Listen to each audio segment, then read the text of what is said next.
Welcome back to Society Case Files. My name is Robert, and today I'm going to talk about Battlefield 6 now that it's actually out. If you like this kind of content and you want to see more, please subscribe to the channel and hit the notification bell. Otherwise, I'm going to dive right in. I did a video about the Battlefield 6 beta, and I criticized the heck out of it. I gave it a real hard time. And there's a whole lot of reasons for that, but I'll get into them in a moment. The fact that I tried the production version came down to the fact that I heard so many good things about it and that it had actually improved a lot from there. So I reactivated my EA Play Pro account, which was only $16, and I was able to jump in and give it a try. Immediately, the thing that probably set it apart most was the fact that I could pick a hardcore server. I had no idea that would be a thing. I tried it on a whim, and I was pleasantly surprised to see that that was available. And it was a game changer, literally a game changer. I had so much fun playing this game after that it was absurd. And most of my complaints from the original are gone. The only thing that I really still have lingering is that the maps do take a long time. And that's kind of a good thing in one hand, but on the other, it would get old eventually. Like, trying to level up these characters is going to take a long time anyway, because they have slowed it down. They want you to play this game for a long time, so they're not going to dish out just a ton of experience like it's candy, because they need to keep you playing, right? They don't want you to max out too fast. So, like, just to get a new weapon, it's going to take, 20th level or whatever to get specific pieces or whatever that you're looking for. Now, that said, I know that there are probably faster maps and that sort of thing. I haven't gotten to fully explore everything. And the way I play this game, it's probably better for my style to have the slower and longer maps.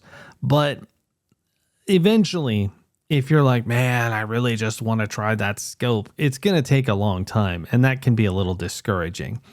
But considering how much fun I had with the game, I'm not sure how big of a deal that would be. So I guess if you're used to playing like 10-minute matches in, say, Call of Duty or even Destiny, and you jump into this, you need to change your expectations a little bit, because it is going to take a little longer. On the other note of just high praise, the graphics are phenomenal. They just look great. When stuff is exploding, it's intense. There's great particle effects, buildings falling down. A freaking helicopter crashed and the pieces were falling all around me. It was magical and terrifying and awesome all at once. All around, I couldn't be more impressed with the way it looks and the way it feels too. When I played the beta, I didn't really like how the movement felt, but someone did say in another video that they did make some changes, or they had to, because they swore that it also felt different between the beta and this. And I agree. I don't know why. Maybe we're crazy. We could be insane. But for whatever reason, it just felt better this time. And I don't know why. Maybe it was just that I got to play it the way I wanted to, and guys weren't taking 20, 30 rounds and running off. They were actually going down at a reasonable rate. And so putting out the time to kill out of my mind and being able to focus on what's going on in the game really did just bring out all of the stuff that they've done to make this great. There's a lot to like here. It's still got the same multiplayer problems where, people kind of just run around and do whatever they want.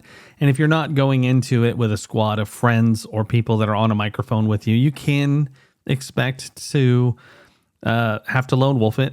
You're probably not going to get a lot of help. I think I was revived twice. And I tried to revive some people, but I got killed in the process. But, that is what it is. That's just multiplayer gaming. Now, I will say that some of this was just super awesome. In the map that I'm showing right now, there's this mountain that we're trying to take, and it was a slow sort of advance. We're taking out a couple of guys. We're fighting our way up. We're pushing our front line further and further into theirs. It just felt good. It was really neat. It kind of reminded me of some of the old school real-time strategy games where you would have this sort of front line and you'd be sending guys there to fight, and anybody would be praying for an advantage. It really felt like that here, where you're just fighting for any small advantage to push forward a little further and take the enemy down a little bit faster. So just all around great. And I would recommend it to anyone in its current state. Not necessarily for the cost, because I mean, unless you are just rolling in it and want to give them the 70 or 80 bucks, whatever they specifically want, then, you know, go with God, I guess. But with EA Play for $16, you can play the game, you know, even if you play it for a full month and you put in a lot of time. I would personally be burned out after my first month, and I probably would be moving on to something else. And heck, if you're waiting for Call of Duty and you're going to play this, then EA Play Pro would probably be a great solution. You could drop your $16, play a whole bunch of Battlefield, then when Call of Duty comes out, switch over to Xbox Game Pass, play that for a month or two, and then, you know, cancel your subscriptions and save yourself some money. But that's just me. I don't think that I will have the attention span for Battlefield to go beyond a month of play.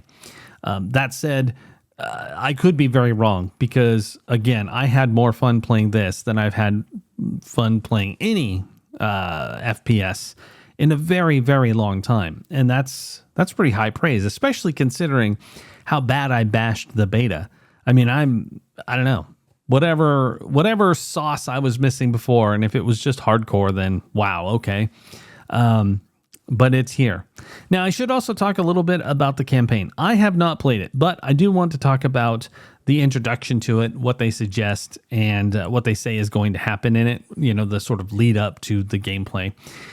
Basically, NATO falls apart, and this mercenary state, for lack of a better term, rises up and starts invading countries, and what's left of NATO has to fight back.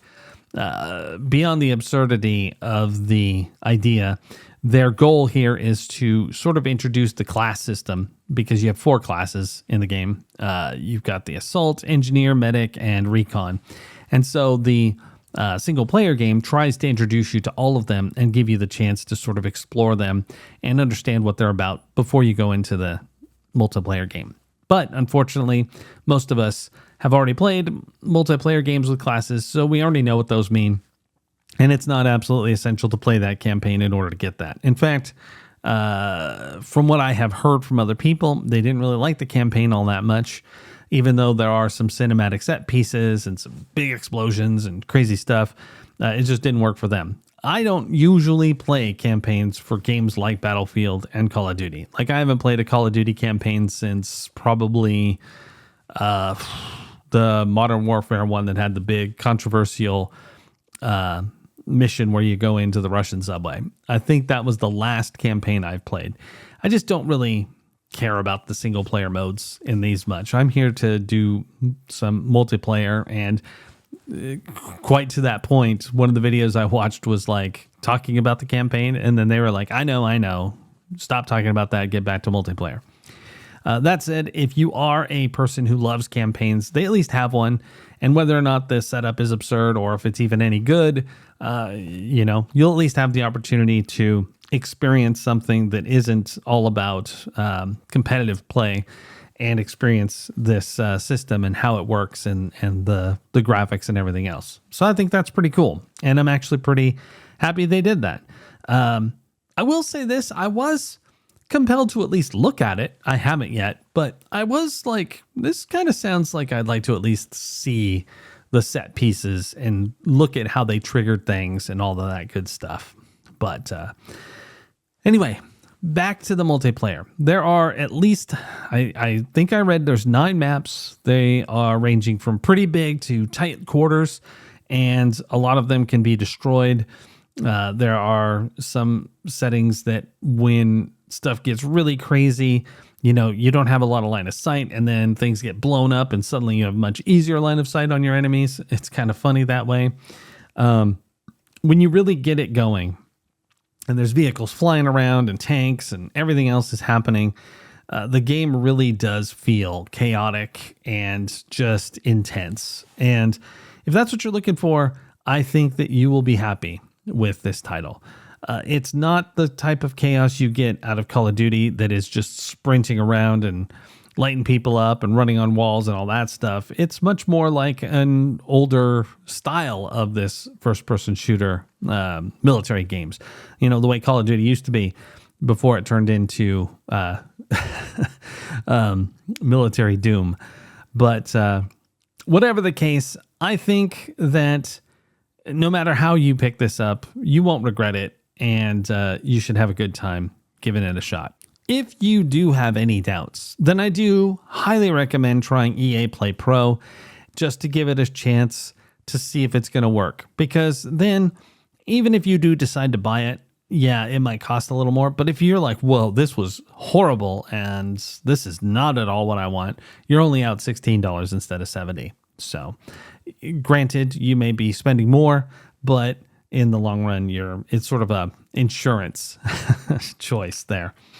But anyway, have you played the retail version of Battlefield 6? What do you think of it? Are you planning on playing it for long term? Are you just using it to bridge the gap between Call of Duties? Let me know in the comments. This is Robert with Society Case Files, signing off.